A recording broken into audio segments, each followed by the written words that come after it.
श्री शिवाय नमस्तुभ्यम। हर हर महादेव। आज पूज्य गुरु जी की बड़ौदा में चल रही शिव महापुराण कथा का 7वां और आखिरी दिन था। आज की कथा में गुरु जी ने कुछ उपाय, जानकारी और पत्र बताए हैं जिन्हें आपको इस छोटे से वीडियो के माध्यम से आपके साथ शेयर कर रही हूँ, तो वीडियो में आखिरी तक बने। आज की कथा में गुरुजी ने एक पत्र पढ़कर सुनाया जिसमें उन्होंने गुरुजी का बताया हुआ देवउठनी एकादशी का हल्दी वाला उपाय किया था और गुरुजी ने तो 1 साल में उसका रिजल्ट मिलने की कहा था, लेकिन उन्हें उसका रिजल्ट केवल 1.5 महीने में ही मिल गया। तो वो जान ले कि वो उपाय क्या था। यदि आपका व्यापार नहीं चल रहा है, कमाई नहीं हो रही है, घर में धन नहीं आ रहा है, तो देवउठनी एकादशी के दिन जब आप शालिग्राम जी का और तुलसी जी की पूजा करते हैं, विवाह के लिए स्थापना करते हैं, जब उन्हें पूजा स्थान पर विराजमान कर रहे हों, तब एक सिक्का, जहाँ पर आप विराजमान करते हैं, पहले एक सिक्का रखें और उसके ऊपर तुलसी जी को और शालिग्राम जी को विराजमान करें। सिक्का आप चांदी का भी ले सकते हैं या 1 रुपये 2 रुपये का सिक्का भी ले सकते हैं। उसके बाद जब पूजा हो जाए उस तो सुबह जल्दी उठकर ब्रह्म मुहूर्त में वह पूजा स्थान पर रखा सिक्का वहाँ बैठकर अपनी झोली फैलाकर उस झोली में गिरा लें। उसके बाद एक सूखी हल्दी की कटोरी में भरकर उस सिक्के को उस कटोरी में रख दें। अब वो कटोरी अपने व्यापार व्यवसाय की जगह या फिर अपने घर की तिजोरी में रख दें। आपका व्यापार दोगुनी गति से दौड़ेगा, आपके घर में धन संपदा की कभी कमी नहीं होगी।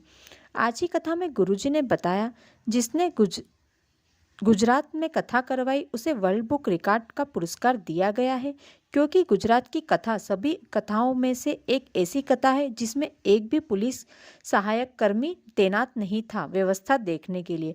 फिर भी कथा में व्यवस्था अव्यवस्थित नहीं हुई, किसी प्रकार की कोई गड़बड़ी नहीं की।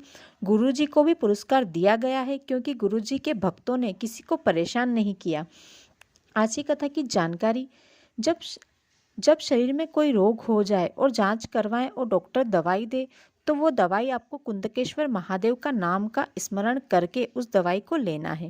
जल्दी आपको उस रोग से छुटकारा मिल जाएगा। साथ ही शिवलिंग पर कुंदकेश्वर महादेव का नाम लेकर जल चढ़ाएं और वह जल झेलकर आचमन करें। जब शिवलिंग पर चढ़ा जल आप झेलें और आपकी हथेली में जल हो, तब बाबा से कामना करें कि बाबा, आपके चरणों का जल है, आपके जटा से जो गंगा बहती है वह सबका कल्याण करती है, सबके दुखों को हरती है। आपके चढ़ने के इस जल को अमृत बना दो, औषधि बना दो और मेरी सारे पीड़ाओं को, सारे कष्टों को मिटा दो। आज की कथा में गुरुजी ने बताया, मांग के सिंदूर की कोई कीमत नहीं होती, वह बेशकीमती होता है। सिंदूर की कीमत को तोला नहीं जा सकता, किसका ज़्यादा महंगा है, किसका ज़्यादा सस्ता है। आज की कथा की अगली जानकारी, अपने शब्दों को सोच समझकर प्रयोग करना चाहिए। ज़्यादा बोलने वालों की कोई कीमत नहीं होती, कीमत अच्छा बोलने वालों की होती है। जैसे कौवे की आवाज़ लोगों को सुनना पसंद नहीं होती है क्योंकि वह बार बार बोलता है लेकिन उसकी आवाज़ अच्छी नहीं होती, और कोयल कभी कभी बोलती है और बहुत मीठा बोलती है तो लोग उसे सुनना पसंद करते हैं। आज की कथा की अगली जानकारी, हमें मनुष्य का जीवन 2 कारणों से मिला है। पहला, पूर्व के कर्मों का भोग भोगने के लिए और दूसरा, भगवान की भक्ति और भजन करने के लिए। गुरुजी बताते हैं, हमें अपने जीवन के कर्मों का भोग भोगना ही पड़ता है, क्योंकि भगवान कृष्ण की बुआ और पांडवों की माँ कुंती को भी अपने कर्मों का भोग भोगना पड़ा था। भगवान कृष्ण की वो बुआ थी, भगवान कृष्ण चाहते तो उसके दुख को मिटा सकते थे, लेकिन भगवान कृष्ण ने कहते हैं अपने कर्मों का भोग सभी को भोगना होता है। आज की कथा की अगली जानकारी जो गुरुजी ने बताई, गुरुजी ने सभी से कहा है, यदि मौका आपको अपने जीवन में एक बार मिले तो 12 ज्योतिर्लिंग शिव के दर्शन अवश्य अपने जीवन में एक बार करना ही चाहिए। आज की कथा की अगली जानकारी, जो कुंवारी कन्या शिव महापुराण कथा सुनती है उसे अच्छे वर्ग की प्राप्ति होती है। यदि सौभाग्यवती नारी शिव महापुराण की कथा सुनती है तो उसे अखंड सौभाग्य की प्राप्ति होती है। यदि कोई पुरुष शिव महापुराण की कथा सुनता है तो उसकी मनोकामना की बाबा पूरी करते हैं। आज की कथा की अगली जानकारी, 7 दिन की शिव महापुराण जब होती है तब 6 दिन पोथी पर चढ़ी हुई बेलपत्र रोगों से छुटकारा देती है। इसे चबा चबा कर खाया जाता है और 7वें दिन की चढ़ी हुई बेलपत्र संभाल कर रखना चाहिए, क्योंकि यह कुबेर का भंडार भरती है। आज की कथा का पहला पत्र जो गुरुजी ने पढ़कर सुनाया वो पूजा जी ने बड़ोदरा से लिखा था। वे लिखती हैं, गुरुजी आप कहते हैं महादेव 3 महीने में देता है, पर मुझे तो 1.5 महीने में ही दे दिया। मेरा और मेरे पति का बहुत बड़ा झगड़ा हो गया था। मैं अपने मायके रहने चली गई। झगड़ा इतना बढ़ गया कि तलाक तक बात पहुंच गई। कोर्ट में केस चालू हो गया, तारीखें चलने लगी। उसके बाद मैं बहुत समय से उदास रहने लगी। तब ऐसे ही बैठी थी तो मोबाइल चलाते हुए अचानक आपकी कथा सामने आ गई। उसमें एक छोटी सी क्लिप थी जिसमें आपने 1 लोटा जल सभी समस्या का हल ये बोला था।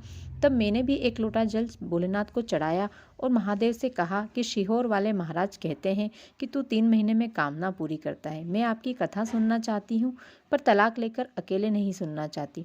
अपने ससुराल में बैठकर, अपने पति के साथ बैठकर आपकी कथा सुनना चाहती हूँ। तब बाबा ने मुझे 1.5 महीने में ही मेरे ससुराल में वापस पहुँचा दिया। आज बाबा की कृपा से मेरा घर टूटने से बच गया। मैं अपने पति के साथ अपने ससुराल में हूँ। आज की कथा का अगला पत्र महेश जी ने लिखा है। वे लिखते हैं, मुझे आपकी कथा मेरी दीदी ने सुनने को कहा था, तब से मैं आपकी कथा सुनने लगी। तब 1 लोटा जल बाबा पर चढ़ाने लगी।